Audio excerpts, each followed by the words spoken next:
Welcome to your community. This is your hometown. This is Walton Entertainment. This is where you can hear from the community and those making a difference. We explore topics, local festivals, arts and entertainment, and local news.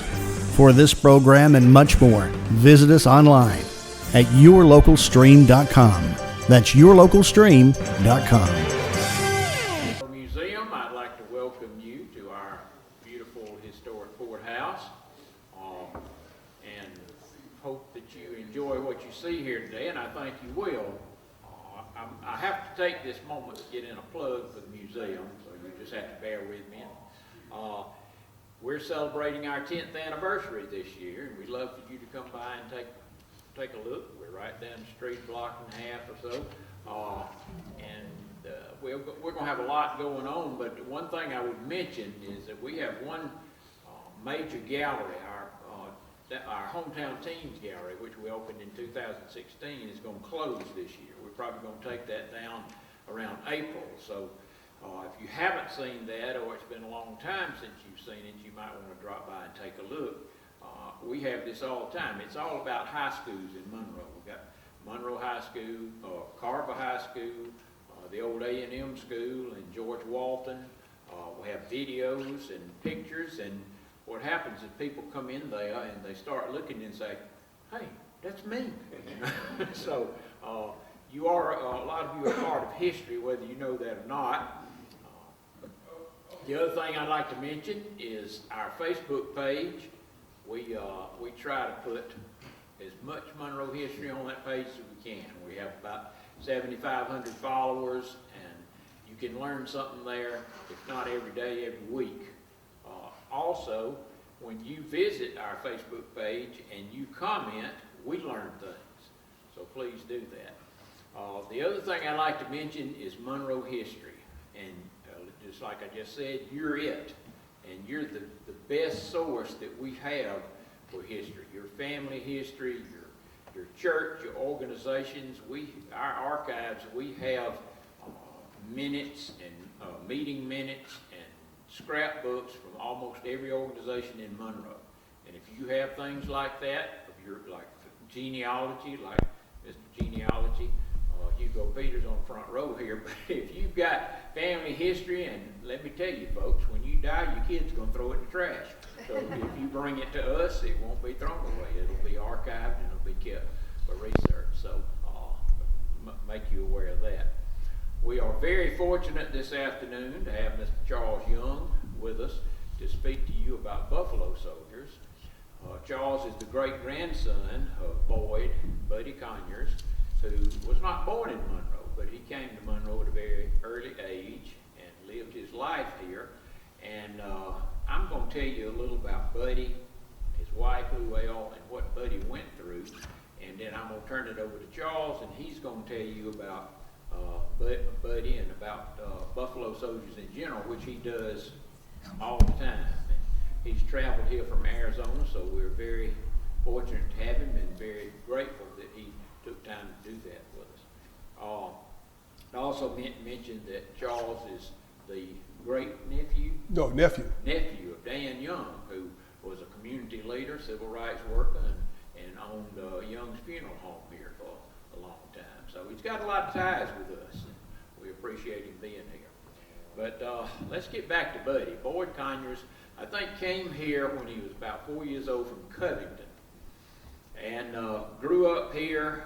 And now I'm unsure whether he married before he entered the Army or vice versa, but those two milestones in his life are close together. And in Buddy's words, or paraphrasing his words, he entered the Army to get an education and to better himself. And he was in the 25th Infantry, which was one of the Buffalo Soldier units at that time. And in 1906, that unit, which was, I think was 167 black soldiers, Buffalo soldiers, they were sent to Brownsville, Texas. There was a fort there where they were bivouacked. And the problem was that there were no black citizens in Brownsville, Texas. The town was about half white and half Mexican.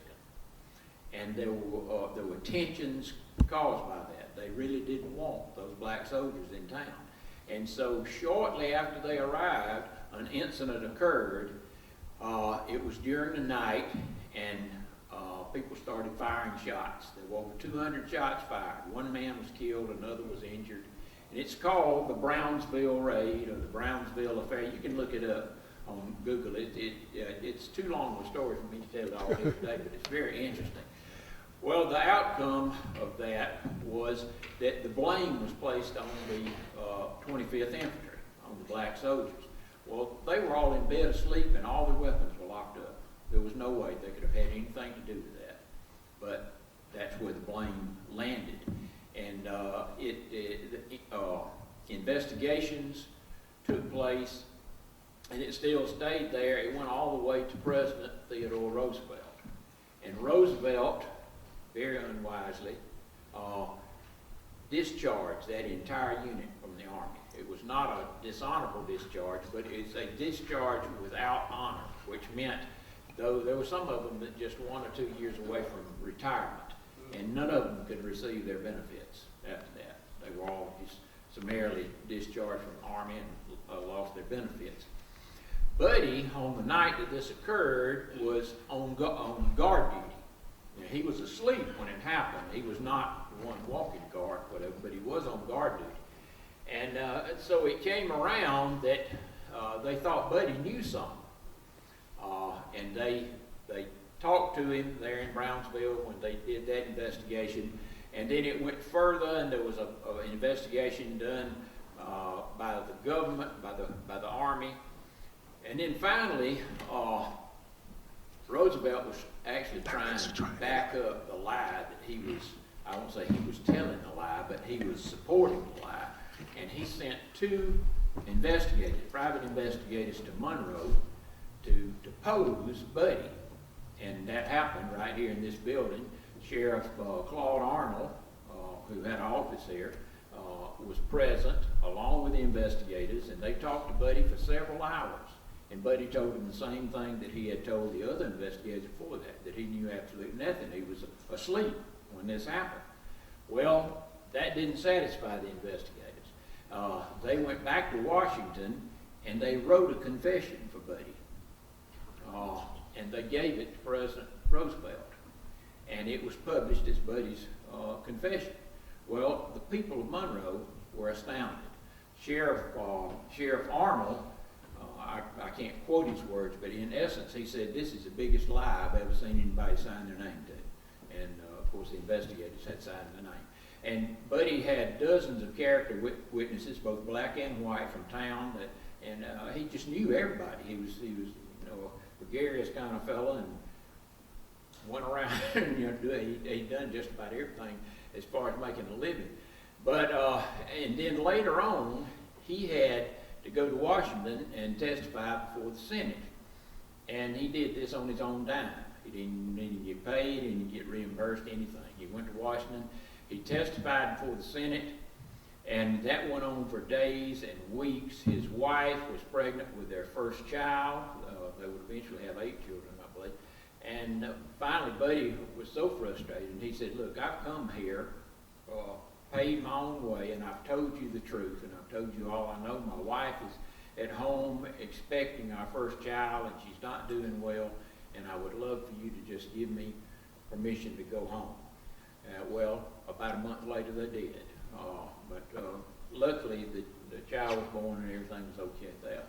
But so if you look at this and what Buddy went through, you think, well, this man's got a chip on his shoulder. He's got a grudge. He's got this. Well, he may have, but it never showed. Buddy was an unbelievable citizen in town. Like I said, he had a dozen different jobs, but he came home, he started his own business. He was a shoe shine man at Ash's Barbershop, but he also, at his own home, had a shoe business where he shined shoes, he repaired shoes, he dyed the ladies' shoes to match their evening gowns and things like that. But in addition to that, Buddy also led an orchestra that played for dances and all. And I just found out last year from our good friend Ken Mobley that Buddy managed a semi-pro baseball team. They played in a field out here on Alcoa Street. They were called the Monroe Blue Caps. And in 1929, they won the state championship in the Georgia Negro League. So a man of many talents, definitely a Renaissance man.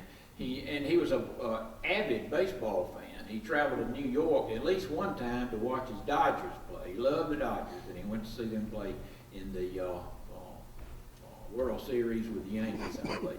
But his wife, Luelle, and I think Luelle was born here in Monroe, and Luelle was a fabulous cook. She had a catering business where she was sought after by everybody in town who was having a party or anything like that. So in 1970, this book was published, and it's titled The Brownsville Raid, and this is Buddy on the front of it. But this book came out, and the whole Brownsville thing came back to the surface. An investigation was reopened in the Senate, and all of these men were exonerated. And the problem with that is that by this time, I don't think there were more than 6 of them that were still alive. So, just one. Just yeah. one. Yeah, Dorothy Willis. Yeah. So it's really just something to, I guess, make everybody feel better, but it didn't do a lot of good. So with that background, I'm going to turn this over to Charles and let him, wait a minute. Nixon, he got a pardon. Yeah, Nixon pardoned all of it. Yeah. Nixon was president then. He did something right. but no, like I said, in reality, it really didn't do that much good. But I'm going to turn the mic over to Charles now, and he's going to tell you a lot more. I don't know about how much more with it. How's everybody doing this afternoon? Can everybody hear me? Can you hear me back there? Okay, good. Like I say, my name is Charles Young, and I'm Buddy Conyers' great-grandson, and unfortunately my cousin had a manager that got lost. Oh no, and she is Buddy's oldest living granddaughter. She actually used to come here to Monroe and be with, as we call him, Big Daddy and Mammy, and then she'd be here shortly. It was them on the phone. But anyway, as I said, my name is Charles Young. I live in Phoenix, Arizona. I have what I call a little mini ranch out there, and I've been doing Buffalo Soldier living history presentations for over 20-some years now. And how I got started, I went to an event which is called SAS, Single Action Cowboy Shooting. I'm a cowboy. That's in my other life I always wanted to be was a cowboy, but never quite made the grade. But and so I met this gentleman, and he started telling me about Buffalo Soldiers and black cowboys. And I'm like, yeah, get out of here, right? And so that started my interest, piqued my interest, and then it just took off from there, and I started reading books and doing stuff, and so here I am today. So a lot of people get confused between the Buffalo Soldiers and the United States Colored Troops. Okay, the United States Colored Troops fought in the Civil War. They were all African American, and they were commanded by white officers. Then at the end of the Civil War, it was a volunteer army. So everybody did what? Went home. And so everybody went home, and so also in the west of, west of the Mississippi, the West was being settled. So there was a lot of stuff going on because, the bad guys from back east were sneaking out to the West to hide from the lawmen and everything. There was a lot going out in the West. And so Congress, on July the 28th, 1866, which is the Buffalo Soldiers' birthday, had an Army Reorganization Act. And they said, with this, we're going to establish a first-time peacetime army. And thus, I think it was 4 cavalry units, which ride the horses, and 8 infantry units. And they said, and 2 of those cavalry units are going to be all black. And 4 of the infantry regiments are going to be all black. Thus was born the 9th and 10th Cavalry, the 38th, 39th, 40th, and 41st Infantry. Now in 1869, Congress got another branch, said, no, we're spending too much money, so we're going to consolidate the 4 infantry regiments into 2 regiments, the 24th and the 25th Infantry. And so it was all done, and they were all dispersed. And when they got trained, they were all dispersed out west. And you name it, they did it. They protected the settlers. They put up telegraph poles and strung telegraph wires. They built roads. They protected the settlers. They even chased Billy the Kid in the Lincoln County Wars. Okay, and believe it or not, guess who the first Border Patrol was?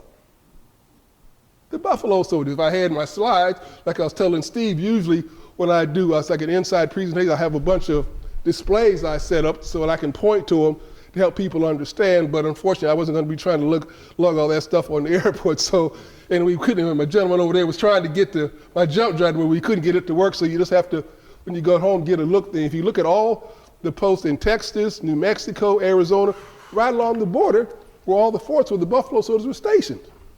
And they were your first Border Patrol. In fact, when I went to an event one time and there were some Border Patrol agents there, and there was a young agent there and an older agent there, and so I just wanted to mess me being the young came out of me, you know. And I said, asked the young guy, I said, do you know who the first Border Patrol was? And he looked at me, yeah, we were. And the older guy said, no, we weren't. And he, did what? He said, the Buffalo Soldiers were. So like I said, we played an integral part in the settling of the West. Unfortunately, we don't get a lot of credit for a lot of the things that we did, but that's why I'm here today to share a little bit of it. Now, mainly, they say the first Buffalo Soldier unit, they say all of them started in 1866. That's when and the last unit was deactivated in 1951. That's when the last unit was deactivated. And after that, there was, I think it was integration. I don't remember, some of you might remember when they decided to integrate the military. We used to have a gentleman with us, Billy Stewart, who has passed on. He was in the 24th Infantry at the time when that came down, and he could talk about it himself because he was in at the time and he went through the whole thing they were going through. Now, during that time, now I have a quick question. I hear this is a question. Who was the first African American to attend West Point? Anybody? Grierson? No, it was African American. Right. Was it a Grierson? No, he was one of their commanders that embellished, that really not embellished, but embraced. Flipper. Okay, anybody else? O.C.M. Flipper, I think he's from Thomasville, Georgia. Okay, that was a trick question. Because the reason it was a trick question, I said, who was the first to attend West Point? Yeah. The first cadet, I think it was Michael Smith, I have to check my notes, and Michael Howard, and that was in 1870. Flipper was the first to graduate. He was the first to graduate in 1877. For the 4 years he was there, nobody spoke to him, and they ostracized him. They didn't do, they had had nothing to do with him. He was basically on a ship all by himself. Anytime his group was going to do something, they had to, here's my cousin finally, okay. And anytime they had something to do, they always sent him off to do something off. But he still graduated near the top of his class, and when he graduated, he was assigned to the 10th Cavalry at Fort Bliss, Oklahoma, which at the time was they were stationed in Oklahoma, but they were at Fort Concho, and I've been to. Where's she at? She's coming. Okay.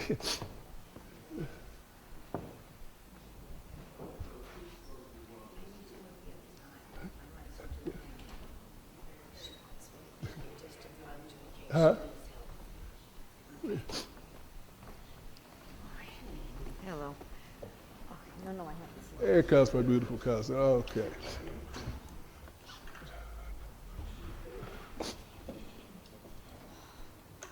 Yeah, like I said, ladies and gentlemen, this here is Ms. Betsy Hardiman. She is Buddy Carnes' oldest living granddaughter right here, my cousin right here. I'm not his oldest living Oh, you- granddaughter. I am his only living. Okay, all right, I stand corrected. That's my cousin always corrected. Okay.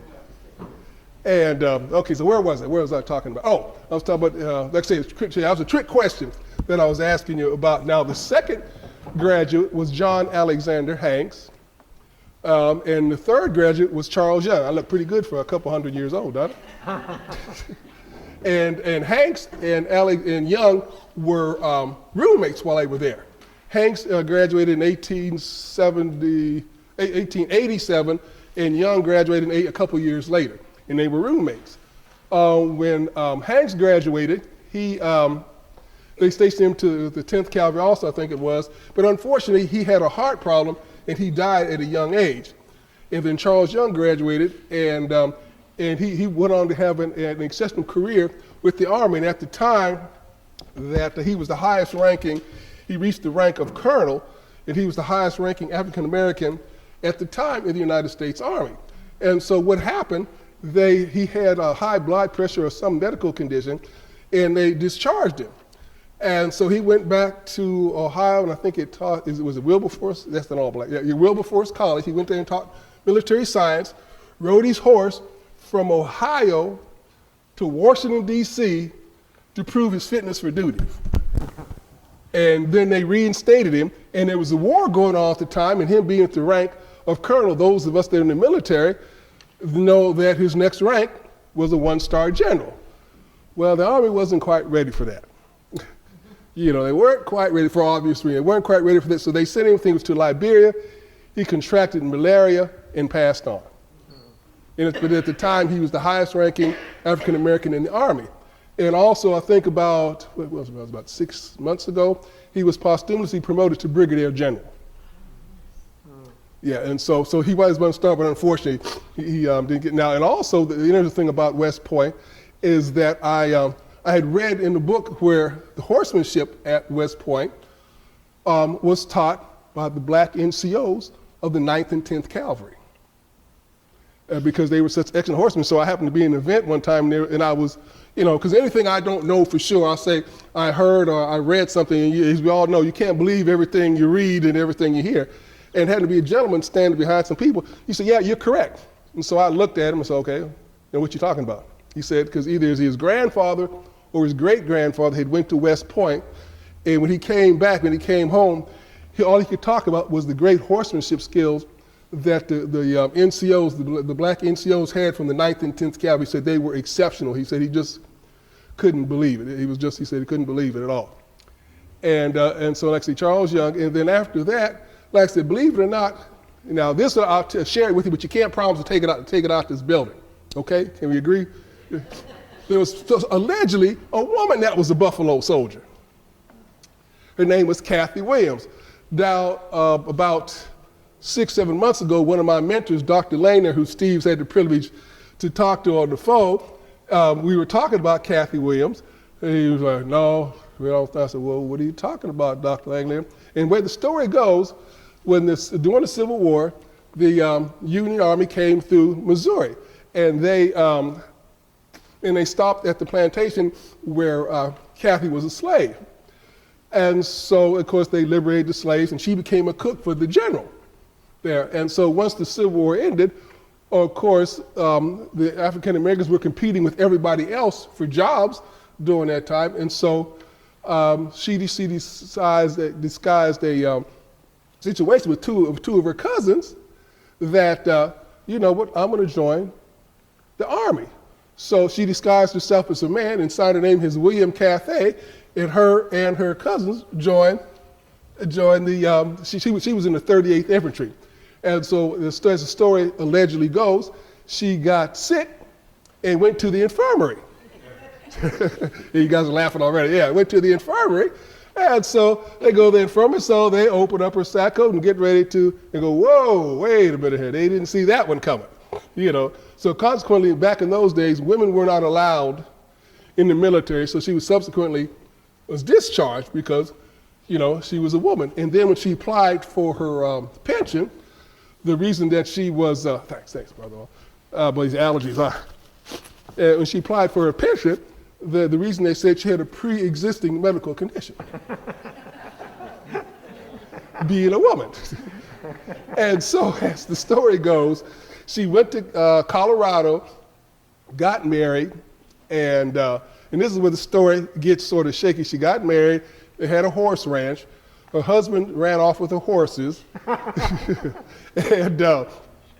and she sort of disappeared from, see, and the caveat to this story is, Kathy was actually supposed to have been a man. So that's where it'll be my Dr. Landler, so because Kathy, because allegedly, in the story, because nobody so far where he can find has been able to substantiate it, that it was actually a man or woman, supposedly a journalist back in the day, sort of put the story to get some context. So we don't know. So I shared it with you, but don't repeat it and say I said it. You can repeat it, but don't say I told you. Because there's some questions about that. And see what also.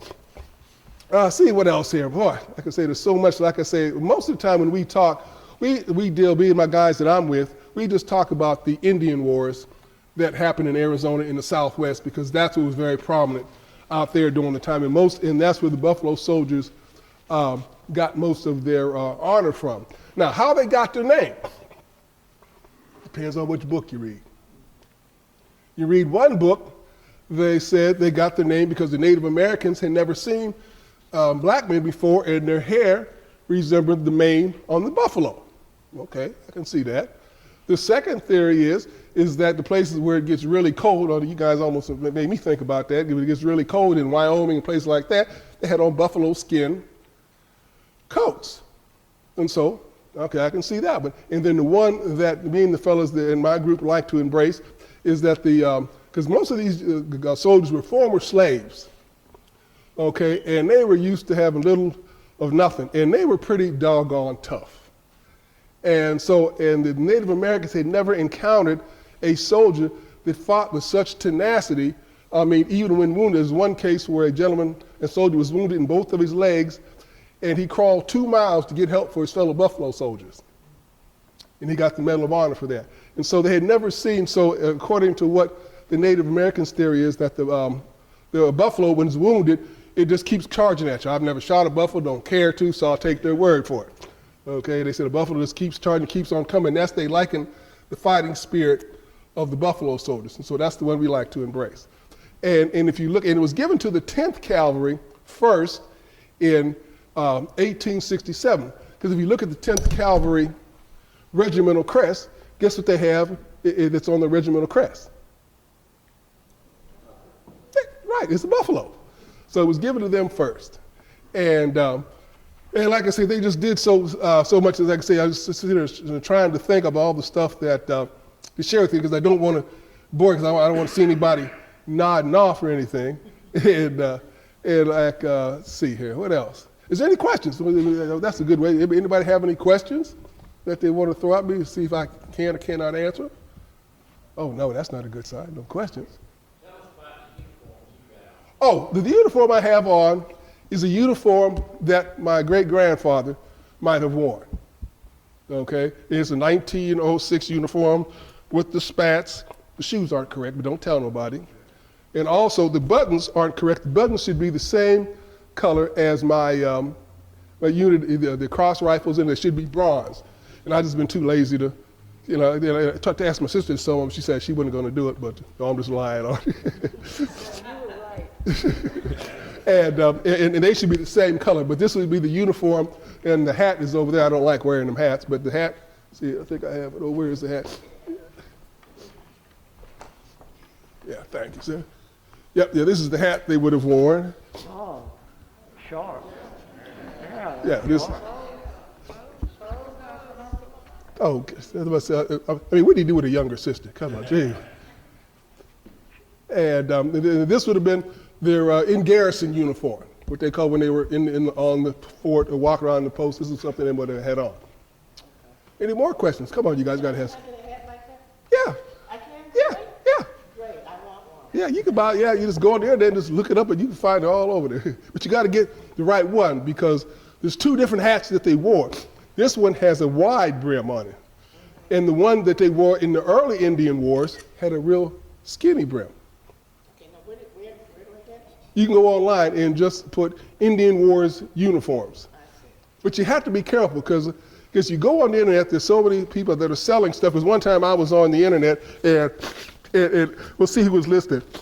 Well, what was the last year that I said the last Buffalo Soldier unit was deactivated? 51. I was on eBay, excuse me, and there was a gentleman that had a black Stetson Buffalo Soldier hat from the Buffalo Soldiers 1991.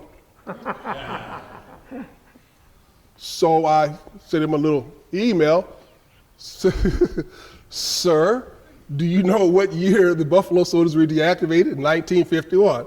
And he responded to the fact, yeah, and your point is? So why are you presenting this hat as a Buffalo Soldier hat when they were deactivated for 1991? Well, you don't know what you're talking about. I said, okay, well, it's no sense in me talking to him. I'm not going to get any place. But you have to watch because there are a lot of people who sell things. Yes, ma'am. Is there any significance to the blue and the fringe? Yes, yes, it is. Okay. Good question. And just a minute, so we'll get to you next. Okay, the cavalry's colors were yellow. If you see on the TV, you'll see the Duke riding on his horse, big yellow scarves, a big yellow stripe, and a big yellow scarf around his neck. Let me sort of share something, like Steve and I were talking about. They didn't wear yellow scarves around their necks. Now, can you imagine? John Wayne is wrong then, right? Yes. So if you imagine, if you're out in the middle of the Arizona desert and you're in a nice formation sitting up on your trusty steed and you got this big, bright yellow scarf around your neck and you have some adversaries up in the mountains with their rifle looking down on you, that could kind of mess up your day. And they didn't wear yellow scarves, people.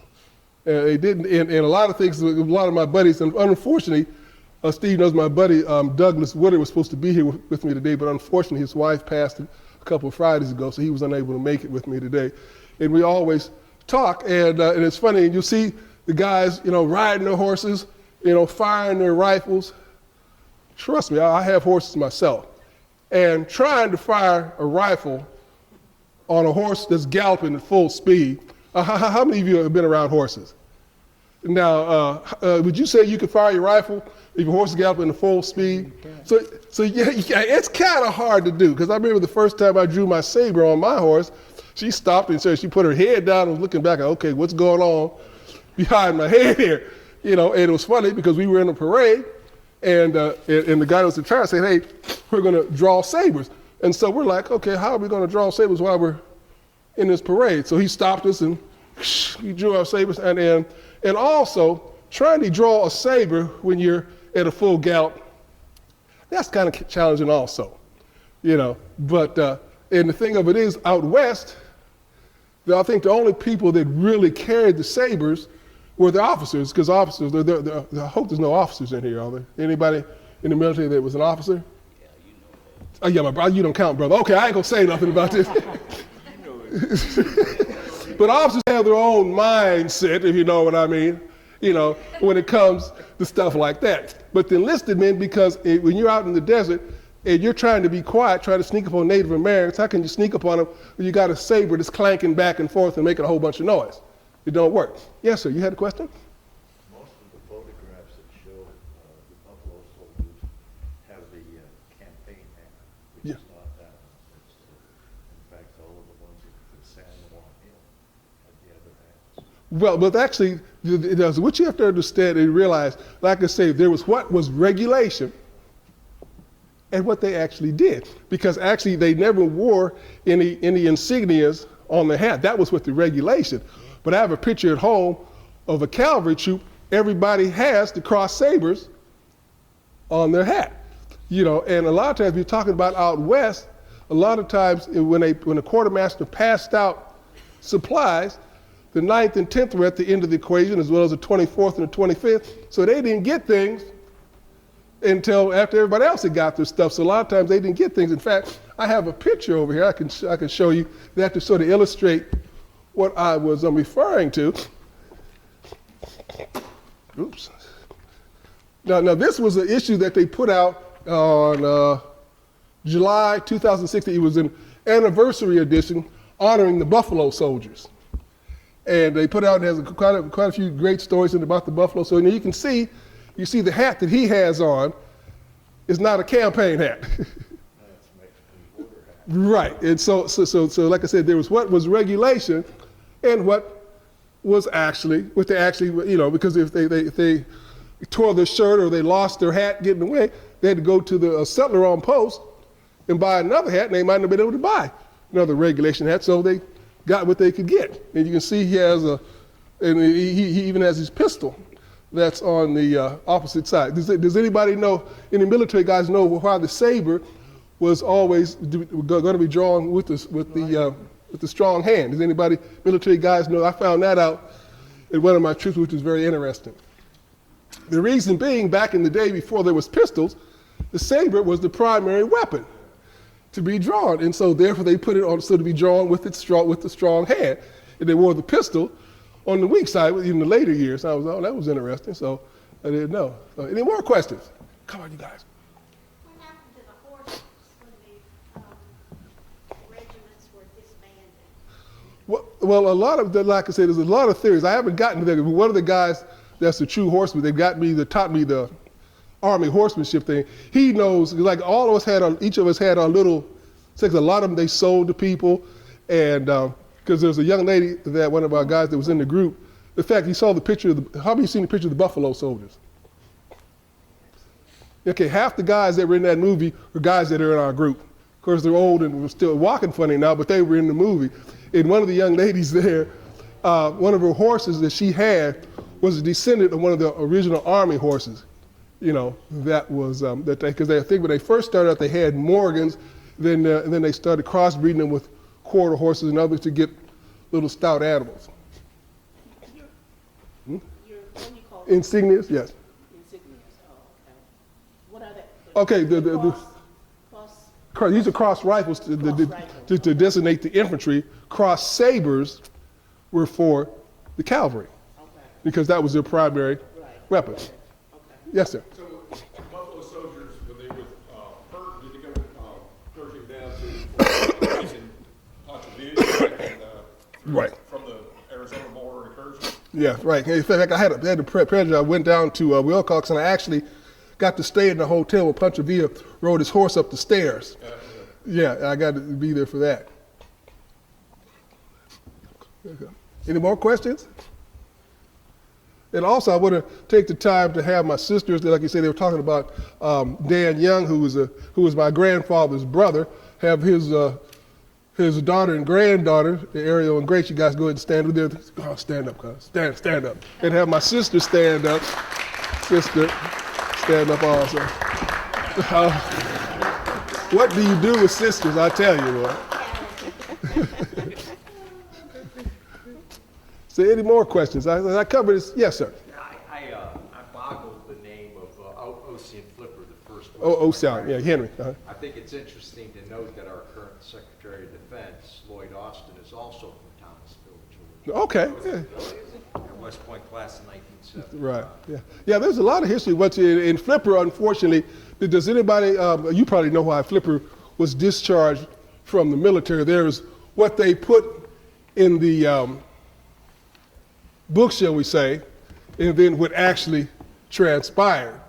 And because he was the quartermaster on a post, and they said he allegedly embezzled some money, basically, which he put the money in back. Some money was missing. He put it back himself, and I think it was Colonel Nolan was his commanding officer, and felt it was less than honorable for an officer to do such a thing, and so he was discharged from the Army, and he lived down. He stayed in Arizona. In fact, he lived. In fact, he has a niece, a great niece, that still lives there, in Arizona, and she, he spoke.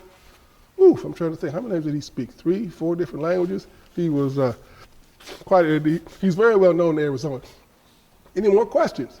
Because now I'm really going to add a little bit. How many of you during the years have?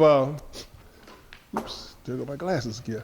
I'll leave it. How many of you through the years have we've heard of the Lone Ranger? The Lone Ranger. Okay, now, cuz you can't answer this, cuz I know you know, because I had talked to you about it already. How many of you knew it was about a black guy?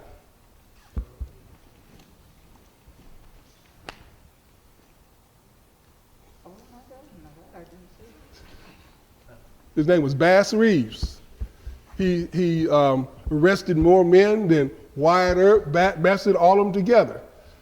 He was the United States Deputy Marshal. He was hired by Judge Parker, the hanging judge. He couldn't read or write, but he always got his man. He didn't give out silver bullets. He gave out silver dollars. He even went after his own son and brought his own son back for killing his wife because she was unfaithful. He caught her and killed her, and he went after his own son. And so the story goes, he walked up on his son. His son had set up a little camp, and Bass Reeves walked up on it, and I guess it was a rifle or some sort of weapon. And the son looked at the weapon, and he said, "Son, don't do it." And he didn't. He brought him in. He served his term in prison and came out, and was a model citizen after that. What's the story behind him? Why is he called the Lone Ranger? Well, when you find out, you let me know too. because so the theory is that a journalist came from back east, went to the Oklahoma Territorial Prison, and he was interviewing the inmates there. They were talking about this guy that wore a bunch of disguises and, to capture people, And so when he researched it a little bit further, come to find out it was Bass Reeves, who was an African American. And so the story is there wasn't too much money to be made back then about writing, about an African American. So somehow a Texas Ranger, got involved. And he did have a Native American sidekick. And in the story about Bass Reeves, he was born into slavery, and he was the property of Master Reeves. And Master Reeves had a younger son who Bass was his man fright, his butler, so to speak, and go with him, travel wherever he went.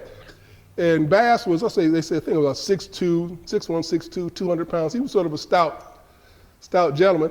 And so the younger Reeves would always like to wrestle and roughhouse with him. And so allegedly on one instance, Bass Reeves picked him up and body slammed him, and he thought he killed him.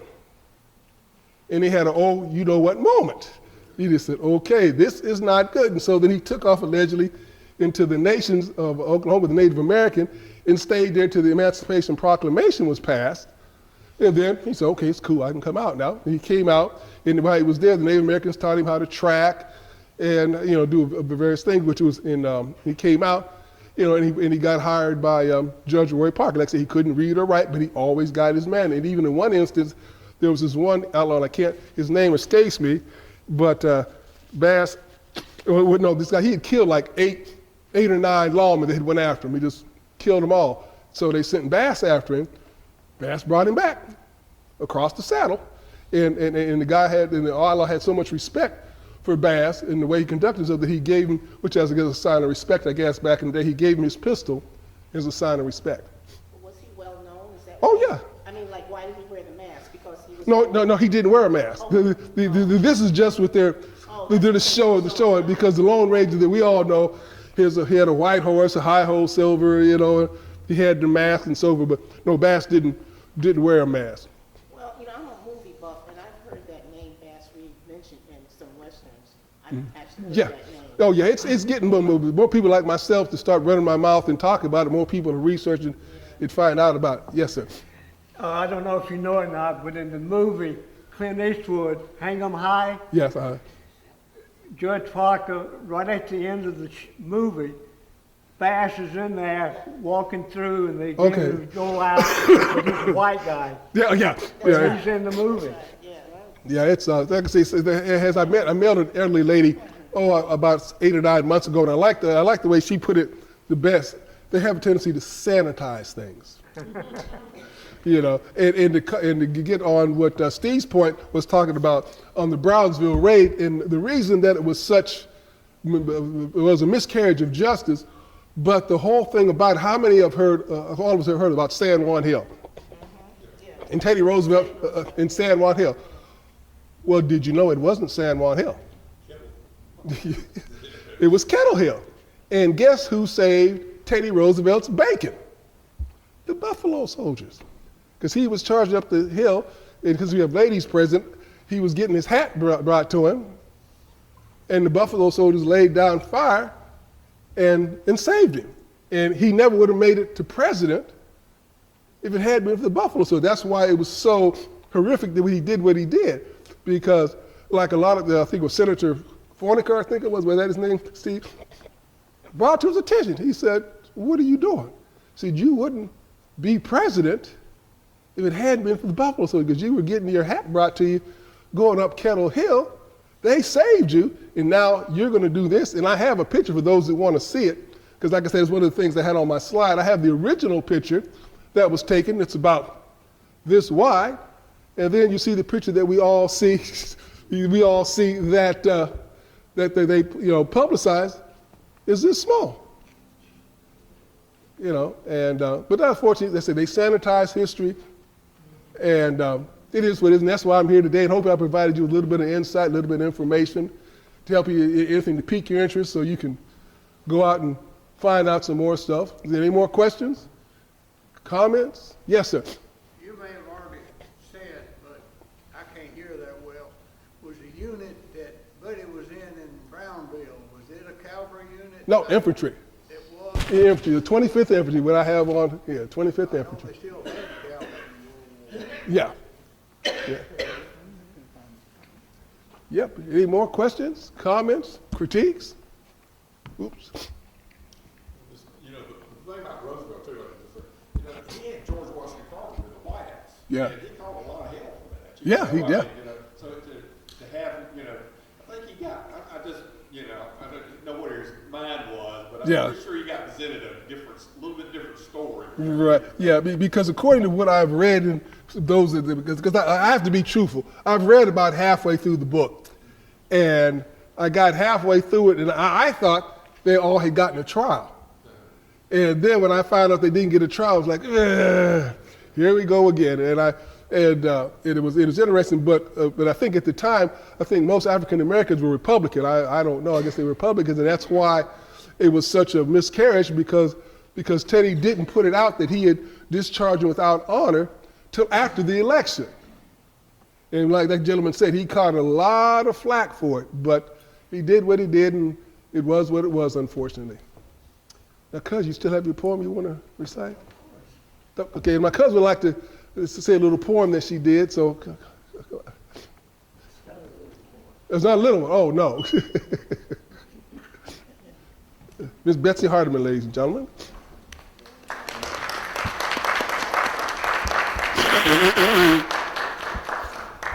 Good afternoon.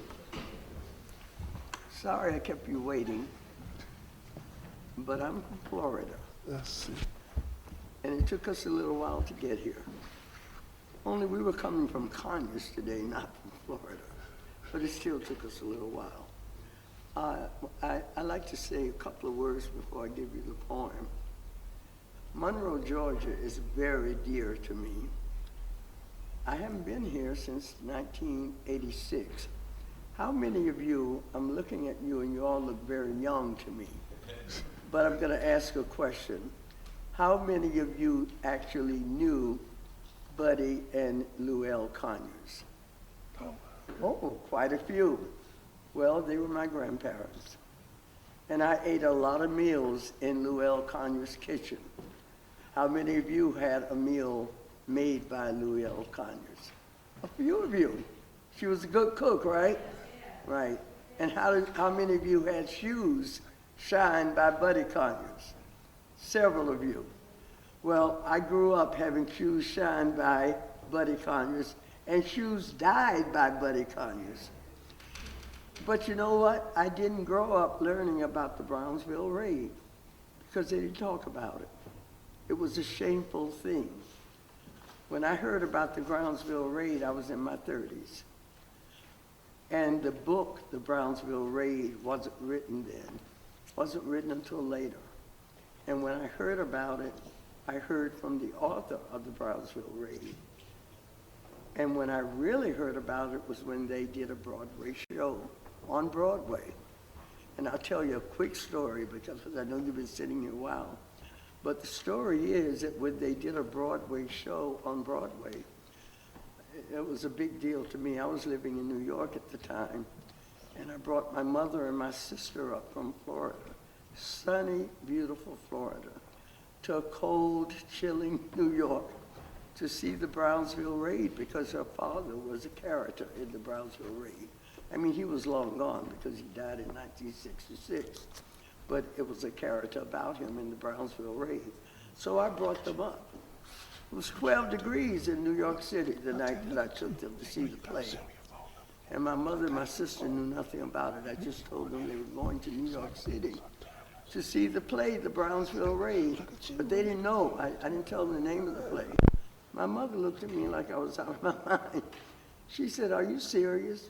We're not going to New York. It's cold, freezing." I said, "But you have to go." And she and my sister, I thought they were going to cry. No, no, no, we're not going into New York. It's 12 degrees. Florida is 80 degrees. Are you serious? They fought me every minute going in that car down to New York City until we hit Broadway and they saw the marquee, the Brownsville Raid, and my mother started to cry. That is about my father. She said, "Betsy, that's about my father." I said, "Yes." Well, they saw the play, and in intermission, they came out on stage and recognized my mother. And at the end of the play, they took us backstage, and then they took us to dinner. And there was a reporter there from the New York Times, interviewed my mother. And the rest is history. We were in the New York Times, and she was as proud as she could be. And I was as proud because I really didn't know the story until it broke in the 80s. This was in the 80s. Now, I want to tell you something else. You heard him coughing. We don't have COVID. I'm recovering from bronchitis, but nothing was going to keep me from coming here today. So I really am so happy to see you guys. I got a cousin, 2 cousins sitting out there, Dana area. Thank you so much for coming. Friend of mine, JP, where is he? Oh, behind me. JP is here from Atlanta. My dear friend, Lerna, came up with me from Florida. Joanne is sitting here. Now, the reason Joanne is sitting here is this poem I'm going to recite for you I learned from my mother when I was 12 years old. And I haven't recited it since I'm 12 years old. Now, I look 26, but I'm really going to be 80 in August. So I've been relearning it over the last few days, so I may miss a couple of lines. She's going to be my prompter, okay? The other thing I want to tell you is this poem, how many of you heard of Paul Laurence Dunbar? Paul Laurence Dunbar was a black poet who wrote back in the 1800s and the early 1900s. He wrote this poem about colored soldiers during the Civil War. So it preceded the Buffalo Soldiers. But you can think about it as I recite it because it pertains to them as well, as far as I'm concerned. So I'm going to recite for you the colored soldiers. And as I said, thanks for smiling back there because you're helping me. Anyway, Joanne is going to prompt me if I forget a couple of lines. The Colored Soldiers by Paul Laurence Dunbar. If the muse were mine to tempt it, and my feeble voice were strong, if my tongue were trained to measures, I would sing a stirring song. I would sing a song heroic about those noble sons of Ham, of the gallant colored soldiers who fought for Uncle Sam. In the early days, you scorned them, and with many a flippant flout, said these battles are the white man's, and the whites will fight them out. Up the hills you fought and faltered, in the vales you strove and bled, while your ears still heard the thunder of a foe's advancing tread. Then distress fell on the nation, and the flag was drooping low. Should the blood pollute your banners? No. The nation shouted no. So when war and savage triumph fell above your funeral pall, then you called the colored soldiers, and they answered to your call. And like hounds unleashed and eager for the lifeblood of their prey, sprung them forth and bore them bravely in the thickest of the fray. Here where the fight was hottest, where the bullets fastest fell, there they pressed unblanched and fearless in the very gates of hell. Here they rallied to the standards to uphold it by their might. None were braver in the battle, none were fiercest in the flight. From the blazing breach of Wagner to the plains of Olustee, they were fiercest in the fight of the battles of the free. And at Pillow, God have mercy on the deeds committed there, and the souls of those poor victims sent to thee without a prayer.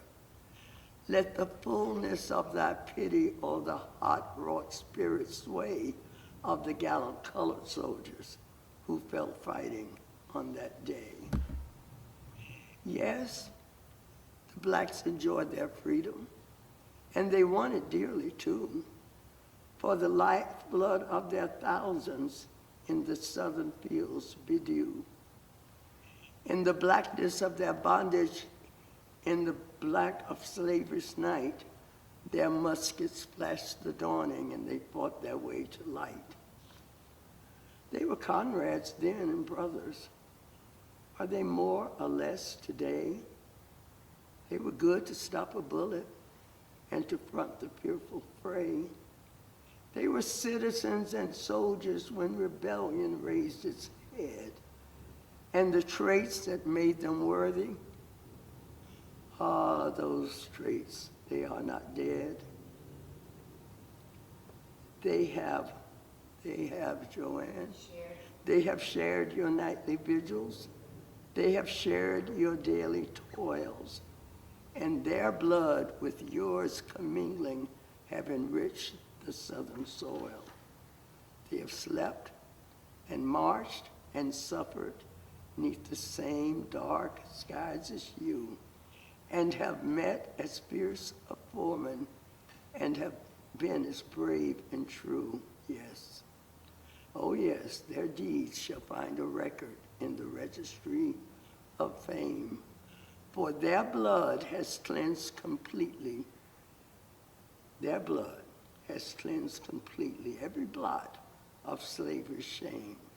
So all honor and all glory to those noble sons of Ham, to the gallant colored soldiers who fought for Uncle Sam. Thanks to my mother for teaching me that poem. Thank you.